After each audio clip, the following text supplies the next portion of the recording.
Well, hello, everyone. Thank you for joining me. I'm Jill Bloom, Group Publisher of Roofing Contractor, and welcome to the Best of Success podcast show.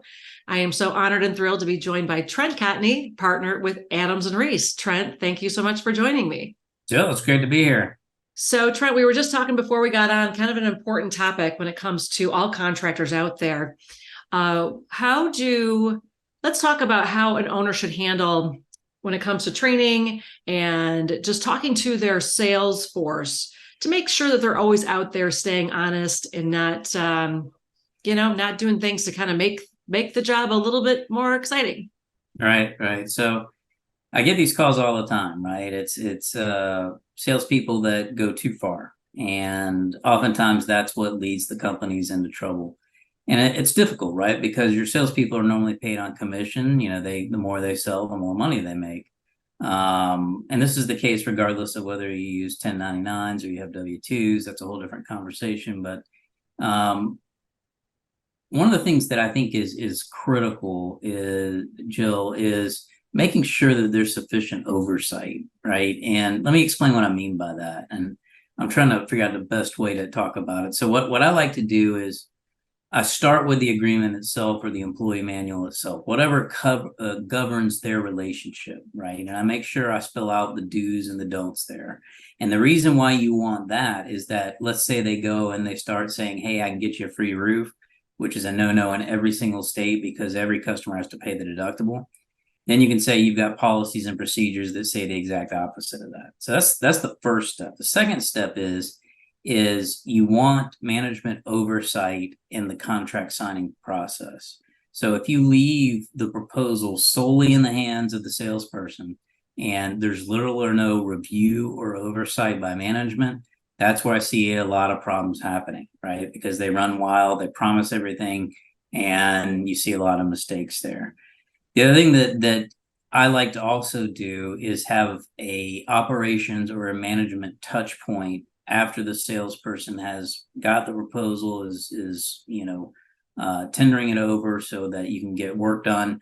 I like a follow-up, a follow-through there between operations or management with the customer to talk a little bit more about the process, about what things are going to happen. Do you have any questions? Do you have any comments? Do you have any concerns?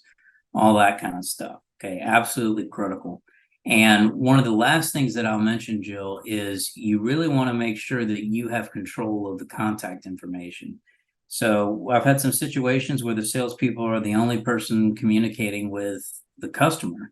And if for some reason things go bad with that salesperson, you're lost, right? So Sure. You need to make sure that you're looped in there and that you have at least a touch point, with operations and management. And so what would be the protocol if you have a situation where you feel like one of your salespeople has gone too far, and there's even if it's hit like the local media, the local TV stations, because it seems like contractors are outside, and so a lot of times they either get caught on camera or they've just made a bad choice. What happens from there?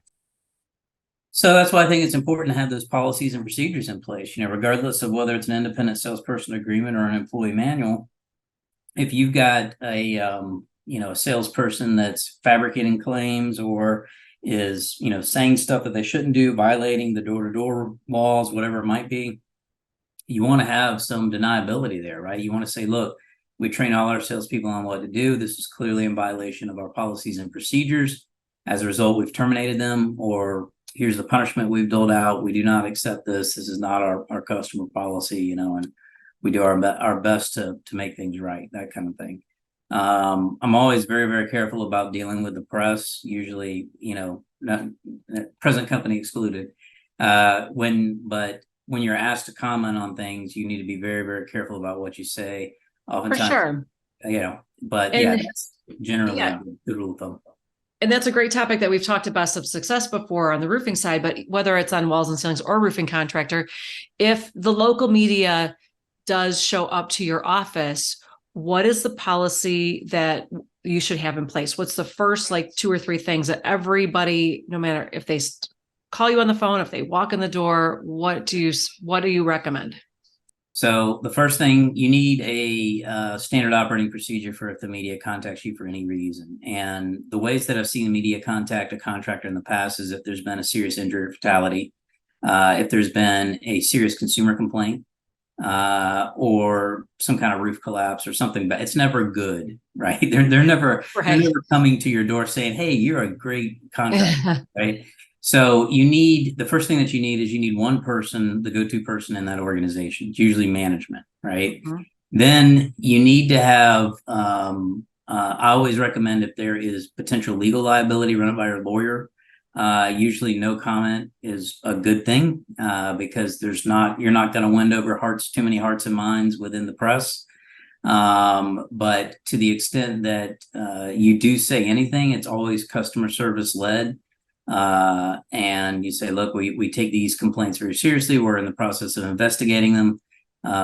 And leave it like that. Less is all. You will spend 10 minutes talking to a reporter, and they will take 10 seconds of that and put it in sound bites. So Sure. be very, very careful about what you say, and generally, no comment is a good way to go. So Yeah, because it's always the person that isn't quite sure what to say. They're like, hold on. right, right.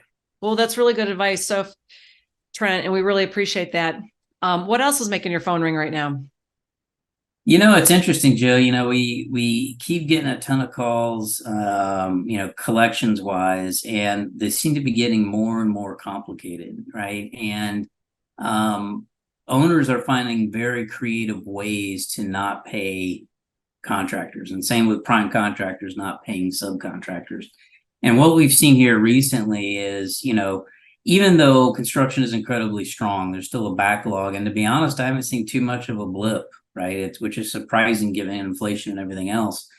But I think some of that money is becoming harder and harder to find. So what we are seeing is prime contractors and owners using contractual set-offs as a way to not pay downstream. Great example is I just had one today. They found a very small provision within the contract saying that a specific type of warranty needed to be provided that didn't quite match what the manufacturer was providing. Not a big difference, but a subtle difference, and they're grabbing onto that to deny payment. My guess is that they're delaying payment until they can get past payroll. But I am seeing more legally sophisticated ways that owners and prime contractors are using to not pay trades on a job. So be very mindful that you've got to up your game as well, right? If you've got your customer going legal and really diving into the terms of the contract, you've got to be prepared to speak apples to apples as it relates to that. Well, it seems like collections is always a big topic and something that all contractors are struggling with consistently. But right now, are you still seeing a lot with customers being slow pay? Do you see that getting worse as we go forward? Is it getting a little bit better? Like what I do think you it's gotten worse. I do think it's gotten worse. And the contractors that stay on it aggressively, you can spot a deadbeat a mile away, right? If you're on it aggressively, you can spot them. And if you spot them, you need to cut them off. You need to stay on them, because a squeaky wheel gets the grease. Sure. So it is the contractors that are so used to having the money come in that they've got poor AR techniques. They're the ones that are getting burned. And insurance is a great example. If you're in the storm or insurance market and you're dependent upon those insurance proceeds, it's tough because they are not as quick to pay as they used to be. And with these storms coming, I guarantee you we'll have one or two more by the time storm season's done. They are doing everything they can to, slow down that stream of money. Sounds great, Trent. Well, thank you so much for those insights, because we know there's a lot of great contractors out there, and sometimes, there's little things that make us look bad, but it's great to have you on our side so we know what the great advice is. So thank you so much. I appreciate that. And, contractors, you're going to have a mistake, right? And it's all about how do you deal with that mistake? How do you stand up, you own it, and you move on? And it's about, learning from those past problems and kind of figuring out how to do better in the future. Most definitely. Well, if anybody has any questions, Trent, how do they reach you? Sure, they can reach me on social anywhere at Trent Cotney or hit me up at email trent.cotney@arlaw.com. Sounds fabulous. And if anybody has any questions for us, it's roofingcontractor.com or wconline.com. And while you're there, make sure you sign up for all our free content, especially our e-news, our website, our webinars, and all the great content on our socials, so you can stay up to date on interviews, especially like the ones we're doing today with Trent. And most importantly, of course, as always, stay safe and healthy, and we can't wait to talk to you soon. And Trent, I'll see you soon at Western States. Absolutely. I'll see you there. Take care. Bye-bye.